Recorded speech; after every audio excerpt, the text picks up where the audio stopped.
हम आयात एवं वर्ग का क्षेत्रफल निकालेंगे। यह एक बहुत ही अच्छा सब्जेक्ट है मैथ्स में। इसे हम सही तरीक़े से और एकदम सरल विधि से निकालने की कोशिश करेंगे।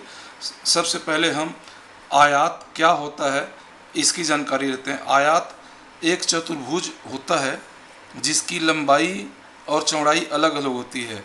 लंबाई बड़ी और चौड़ाई छोटी होती है। मान लीजिए एक ये चतुर्भुज है जिसको हम ए, बी, सी और डी से प्रदर्शित करते हैं। इसकी ए बी की लंबाई मान लीजिए 5 सेंटीमीटर है और बी सी माने चौड़ाई इसका 4 सेंटीमीटर है। तो इसका क्षेत्रफल क्या होगा? इसका क्षेत्रफल का एक सूत्र होता है, फार्मूला जो है आयात का एरिया, आयात का क्षेत्रफल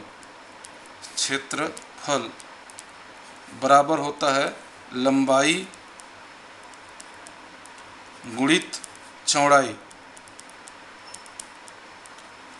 बराबर लंबाई है इसका 5 सेंटीमीटर और चौड़ाई है इसका 4 सेंटीमीटर, बराबर दोनों का हम गुणा कर देंगे, बराबर हो जाएगा 5 चौक 20 सेंटीमीटर स्क्वायर, या हिंदी में हम बोलना चाहेंगे तो 20 वर्ग सेंटीमीटर। ये इसका उत्तर हो गया। ये हो गया आयात का। जैसे कि मैंने बताया था, आयात एक चतुर्भुज होता है जिसकी लंबाई और चौड़ाई अलग अलग होती है। लंबाई बड़ी हो सकती है या चौड़ाई बड़ी हो सकती है, तो इसको हम आयात बोलते हैं। और नेक्स्ट हम जानेंगे कि वर्ग का क्षेत्रफल क्या होता है। वर्ग, सबसे पहले हम वर्ग क्या होता है ये जानेंगे। वर्ग ये भी एक चतुर्भुज होता है, लेकिन इसका जो लंबाई और चौड़ाई एक समान होता है। अगर जितनी इसकी चौड़ाई है उतनी ही लंबाई होती है, माने लंबाई और चौड़ाई बराबर होता है। ऐसे चतुर्भुज को हम वर्ग कहते हैं। मान लीजिए इसको हम ए बी सी डी से इसको भी हम प्रदर्शित करते हैं। ए बी सी डी एक चतुर्भुज है जिसका ए बी लंबाई ले लेते हैं और ए डी या बी सी चौड़ाई है, तो ये एक वर्ग है। मान लीजिए इसका अगर लंबाई 4 सेंटीमीटर है तो इसकी चौड़ाई भी 4 सेंटीमीटर ही होगी। इस स्थिति में वर्ग का क्षेत्रफल कैसे निकलेगा? तो वर्ग का क्षेत्रफल का सूत्र जो होता है, वर्ग का क्षेत्रफल बराबर, इसका भी वही लंबाई और चौड़ाई होता है, लंबाई गुणित चौड़ाई बराबर 4 सेंटीमीटर गुणित 4 सेंटीमीटर, क्योंकि इसका लंबाई और चौड़ाई सेम है, बराबर 16 सेंटीमीटर स्क्वायर या 16 वर्ग सेंटीमीटर। ये इसका आंसर है।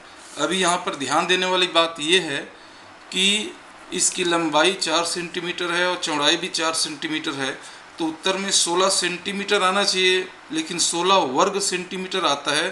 तो वर्ग कैसे आता है? ये वर्ग मैं आप लोगों को बहुत ही ध्यान से समझा रहा हूँ, समझिएगा। आप लोगों को वर्ग शब्द तो सुनने को मिलता है, लेकिन वर्ग कहाँ से जुड़ गया ये मैं आप लोगों को बताना चाहता हूँ। तो देखिए, इसी वर्ग में या आयात में दोनों में से एक को मैं दोबारा यहाँ पर लिख रहा हूँ। ये वर्ग है 4 सेंटीमीटर का, ये 4 सेंटीमीटर का वर्ग मैंने बना दिया। और ये ए बी सी डी, इसका 4 कोण हो गए, 4 भुजा हो गए। तो अगर ये 4 सेंटीमीटर नेचुरली ये 4 हम इसको डिवाइड कर देते हैं इस तरीक़ा से। ये मान लीजिए यहाँ से यहाँ तक की दूरी 1 सेंटीमीटर है, 2 सेंटीमीटर, 3 सेंटीमीटर, 4 सेंटीमीटर। इसी तरीक़े से इधर भी 4 सेंटीमीटर हम बनाएंगे। ये इस तरीक़ा से हाथ में थोड़ा आपको बनाना हो तो ऊपर नीचे हो सकता है, लेकिन अगर इसको बिल्कुल नाप के बनाएंगे तो ये हो जाएगा। तो देखिए, यही 4 सेंटीमीटर इसका लंबाई है और 4 सेंटीमीटर इसका चौड़ाई है। तो जब हम गुणा करते हैं तो 16 आता है। तो नेचुरली इसके अंदर 16 आपको स्क्वायर मिलेंगे। 1 2 3 4 5 6 7 8 9 10 11 12 13 14 15 16, जो आपस में एक वर्ग बनता है अपने आप में। इसीलिए यहाँ पर वर्ग सेंटीमीटर आता है। 16 बिल्कुल वर्ग बने हुए हैं 4 सेंटीमीटर का। अगर ये आयात में लेंगे तो उसमें आपका 20 वर्ग सेंटीमीटर का वर्ग 20 मिलेगा। इस तरीके से हम नाप के बनाएंगे। तो जो आंसर में जो वर्ग आता है, इसीलिए यहाँ पर वर्ग शब्द आता है, क्योंकि जब इसको हम प्रॉपर ग्राफ में बनाएंगे तो बिल्कुल 16 देखिए बने हुए हैं, बिल्कुल नाप लेंगे तो इसलिए 16 वर्ग सेंटीमीटर आंसर आता है। ये वर्ग शब्द यहीं से आप लोगों को निर्धारित होता है, मिलता है। तो ये मेरा आज का पहला लेसन है। कृपया इसको शेयर कीजिए, सब्सक्राइब करिए, अपनों दोस्तों से शेयर करिए ताकि उनको कुछ न कुछ इनसे फ़ायदा हो और मैं अगला जो टॉपिक है इससे भी अच्छी तरीक़े से आप लोगों को समझा सकूं। धन्यवाद।